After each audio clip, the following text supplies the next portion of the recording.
O que é o amor? A primeira vez que eu fiz essa pergunta, eu era assim. Na escola, me chamavam de feio, esquisito, quatro olho, louco.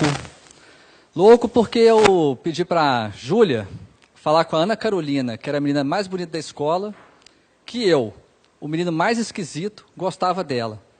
Fiquei atrás da porta para escutar, né? Vai que, né? A Júlia falou com a Aninha. Aninha, o Ike gosta de você. E aí a Aninha respondeu. Pô, o Ike é feio, né? Aí, naquele dia, eu aprendi que você nunca deve escutar a conversa dos outros. Fui embora, cheguei em casa, minha mãe estava na sala, sentada no sofá, e aí eu deitei no colo dela e comecei a chorar. E aí minha mãe olhou assustada e perguntou, meu filho, por que você está chorando? E aí eu olhei para minha mãe e perguntei, mãe, será que algum dia alguma garota vai gostar de mim?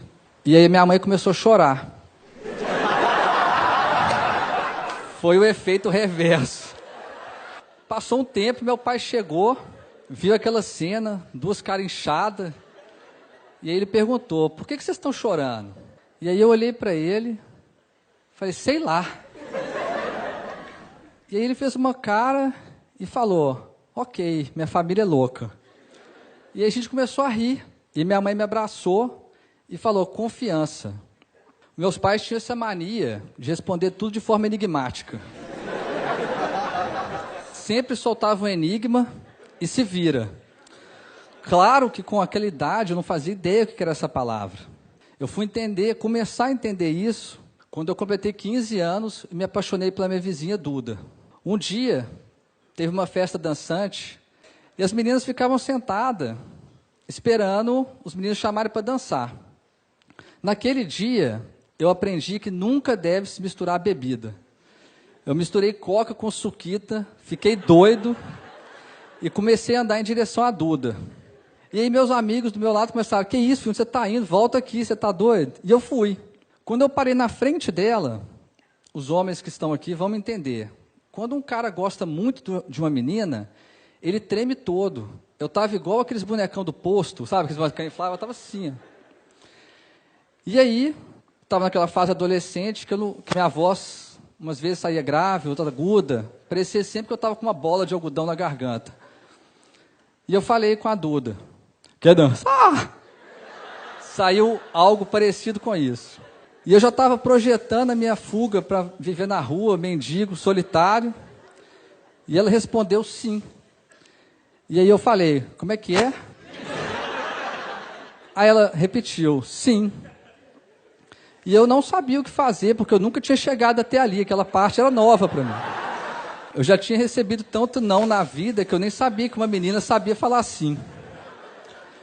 E aí ela levantou, me abraçou, e começou a tocar November Rain do Guns. E a gente dançou, quando acabou a música ela se afastou, e eu não fazia ideia do que fazer quando ela ficou parada na minha frente. Eu estava no ensino médio, eu só sabia jogar bola, tomar Coca-Cola e ficar na frente da TV vendo MTV, cara. E aí, só que aí veio uma voz do além, cara. Aí foi igual ao cinema, com a voz com eco e tudo. Confiança! Confiança! E aí eu fui. Esse foi meu primeiro beijo. A coisa mais esquisita e doce que eu já fiz na minha vida. A Duda sorriu daqui até aqui. O sorriso fazia assim, ó. E aí ela me abraçou e a gente começou a dançar sem música. Eu e a Duda, a gente namorou por muito tempo. Até eu completar 18 anos, que é a idade oficial da idiotice masculina. Todo mundo ficava, não, vou tirar carteira, carro, mulherada. E um dia eu chamei a Duda e falei, ô Duda, eu quero terminar. E aí ela falou, por quê? Eu falei, porque eu quero conhecer outras meninas, para saber se você é a mulher da minha vida, né? E aí ela segurou a minha mão, olhou no meu olho e falou, que pena, Ike. Eu soube desde o primeiro dia que você era o garoto da minha vida. Ela foi embora e eu chorei por umas 5 horas seguidas. Cheguei em casa, contei para o meu pai, e aí meu pai só falou escolhas.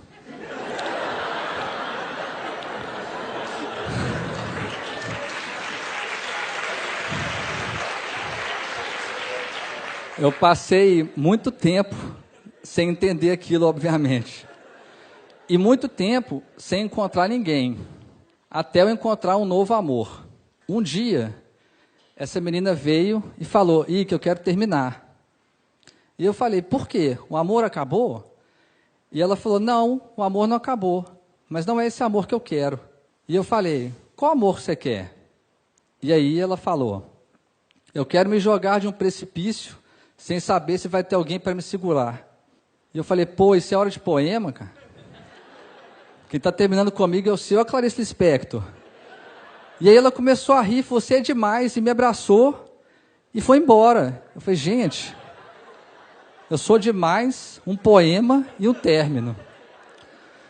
Voltei para casa, meu pai veio falar comigo, falei, não, hoje não é com você. Hoje eu quero falar com a minha mãe. E cheguei, comecei a contar para minha mãe, eu tava sofrendo, cara, e chorando, contando para ela. E aí quando eu cheguei na parte do poema e recitei o poema, a minha mãe abriu um sorriso daqui até aqui. Eu falei, mas está de brincadeira. E aí, a única coisa que ela falou foi esperança. E é com essa palavra que eu começo a história que mudou completamente a minha vida e me trouxe até aqui. Era junho de 2013, minha namorada terminou comigo um pouco antes dos Dias dos Namorados. Eu saí do carro dela igual um zumbi. E a única coisa que vinha na minha cabeça era a voz dela dizendo, eu amo você. Cheguei em casa, contei para o meu pai, falei, pai, por que ela terminou comigo? Tem amor aqui dentro. E eu sei que tem amor dentro dela. E meu pai falou, meu filho, quando alguém entra na sua vida e depois de um tempo vai embora, pode ser qualquer coisa, menos amor. Construa uma nova história. Eu falei, pai, mas como é que começa isso? Ele falou, não se preocupe, todo começo vem de um final. E aquilo bagunçou a minha cabeça, porque eu comecei a lembrar que todos os meus namores começaram porque um terminou, eu só entrei no emprego porque a faculdade terminou, e aquilo deu um loop infinito. E quando eu estava começando a ficar bem, uma semana depois, o meu pai foi diagnosticado com uma doença rara e degenerativa, que queria matar em 90 dias. Na hora que a gente recebeu o diagnóstico, eu e minha mãe começamos a chorar, xingar tudo, gritar, e meu pai na nossa frente, parado, normal, sereno. E eu comecei a xingar meu pai. Eu falei, pai, por que você não está chorando? Por que você não está chorando? E ele falou, olha para mim, meu filho. E a única coisa que eu pensava é, como é que eu vou olhar para a pessoa que eu mais amo no mundo, sabendo que ela vai morrer? E eu não consegui olhar. E meu pai me segurou, falou, olha para mim. E aí eu olhei, e ele falou, se você soubesse que hoje era o último dia da sua vida, você ia passar de chorando. E aí eu e minha mãe ficamos parados. E eu falei, pai, você não pode morrer. E ele falou, meu filho, todo mundo vai morrer. E eu falei, pai, mas todo mundo vai morrer. E a gente, o que a gente vai fazer? Ele só respondeu, viver. E foi isso que a gente foi fazer. A gente foi viver. Voltamos a fazer coisas simples, como almoçar juntos, ir ao cinema e jantar junto. Até que a doença começou a tentar impedir meu pai de viver. E tirou a capacidade dele de falar. Eu comprei um iPad, entreguei para ele, e ele começou a escrever. Tinha uma pergunta para mim e para minha mãe. Eu peguei o iPad e comecei a escrever. Entreguei para minha mãe e a minha mãe começou a escrever. E meu pai começou a chorar, porque ele percebeu que a gente ia viver aquilo com ele. Se ele não falava, a gente não falava, a gente não ia abandonar ele. Aquelas conversas viraram lições de vida, porque eram conversas sobre o amor, sobre os inúmeros foras que eu tomava e continuo tomando, e sobre o amor que ele tinha com a minha mãe. Eu peguei aquelas conversas que viraram textos e publiquei num blog, e viralizou na internet. Milhões de pessoas liam os textos. Várias editoras do país me procuraram para publicar um livro. Eu nem sabia que meu pai escrevia e que o sonho dele era publicar um livro. Cheguei em casa correndo, falei, pai, nós vamos publicar um livro. E aí ele começou a chorar, tremer e engasgou. Eu corri e chamei minha mãe, mãe, papai está passando mal. E minha mãe veio correndo. E aí eu peguei o iPad, entreguei para ele, e ele escreveu, será que vai dar tempo? E aí eu saí correndo, desesperado, para a editora, e falei, eu não quero dinheiro, eu não quero nada. Eu só quero que o livro saia o mais rápido possível, para meu pai poder ver isso. E eles falaram, você tem todos os textos? Eu falei, tenho. Então me manda agora. Eu voltei para casa correndo, e falei, pai, nós temos que mandar os textos agora, você quer alguma coisa? E ele falou, quero que o último texto seja o meu. Eu falei, tá bom, qual que é o texto? Ele falou, eu acabei de escrever, mas você precisa me prometer uma coisa. Eu falei, o que que foi? Você só pode ler depois que eu morrer. Eu falei, pai, como assim, pai? E eu falei para ele, tá bom, pai, então você tem que me prometer uma coisa. E ele escreveu o quê? Você não pode morrer. E aí, eu e meu pai cumprimos a promessa. A gente lançou o nosso livro, Faça Amor, Não Faça Jogo. Mais de 400 pessoas no lançamento, eu, meu pai, minha mãe, minha sobrinha. O livro virou best-seller no país. Só que aí a doença tentou impedir meu pai de viver. E tirou a capacidade dele de andar. E colocou ele na cadeira de rodas. E agora a gente tinha rodas. O que a gente ia fazer? Meu pai amava viajar. A gente transformou a cadeira no avião. E todo dia, pela manhã, a gente descia para a nossa pista de decolagem, fazia um plano de voo. E aí eu separei um dia para vocês.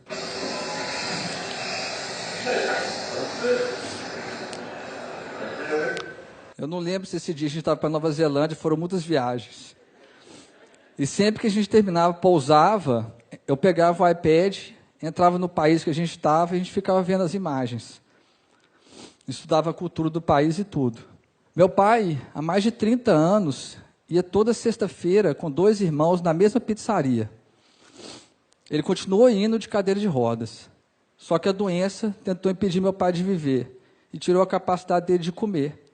E aí os irmãos deles, meus tios, começaram a ir lá em casa toda sexta-feira e falaram que a pizzaria não tinha graça sem meu pai. E aí eles ficavam rindo, dando risada, e meu pai começou a chorar quando eles fizeram isso, porque ele viu que os irmãos dele não iam abandonar ele, e não abandonaram. Foram lá em casa toda sexta-feira até o último dia de vida do meu pai. Meu pai, ele formou em Ouro Preto, Minas Gerais, e ele tinha 3 amigos. Quando eles formaram, eles combinaram que de 5 em 5 anos eles iam se ver. Naquele ano, meu pai estava muito debilitado e não conseguiu ir. Os 3 amigos dele, cada formando, tem uma foto pregada na República. Os 3 amigos pegaram as fotos dos 4, pegaram a estrada, chegaram lá em casa de surpresa, pregaram as fotos no quarto do meu pai e falaram, a nossa República é a sua casa. E meu pai começou a chorar, e todo mundo começou a chorar, porque ele viu que os amigos dele não iam abandonar. E não abandonaram, trocaram 5 em 5 anos para 1 em 1 mês, eles iam lá e faziam a nova festa da República. No dia 2 de julho de 2015, os meus pais completavam 46 anos de casado. Todo aniversário de casamento, os meus pais faziam isso aqui, ó. Eles dançavam. Naquele ano, meu pai não conseguia ficar em pé. E aí a minha mãe falou, busca cadeira de rodas. Eu falei, por quê, mãe? O que você vai fazer? E ela respondeu, eu vou fazer o que seu pai faria por mim. Eu busquei a cadeira de rodas e quando eu voltei para o quarto, a minha mãe estava abraçada com meu pai na cama. Eu cheguei perto para ajudar e ela falou, não precisa. E ela começou a tirar meu pai da cama, fazendo maior força, e meu pai não tinha força, não sei de onde que ele tirou, foi a última força que eu vi ele fazendo na vida, e a minha mãe conseguiu colocar ele na cadeira de rodas. Ela colocou uma música e ajoelhou ao lado dele e começou a fazer a cadeira girar. E os dois começaram a dançar. Meu pai chorava e ria ao mesmo tempo. E foi a cena mais bonita que eu já vi na minha vida inteira. Quando acabou a dança, eu entreguei o iPad para o meu pai e ele escreveu, eu tenho um último sonho. E eu perguntei, qual que é, pai? Ele escreveu, eu quero ver o mar pela última vez.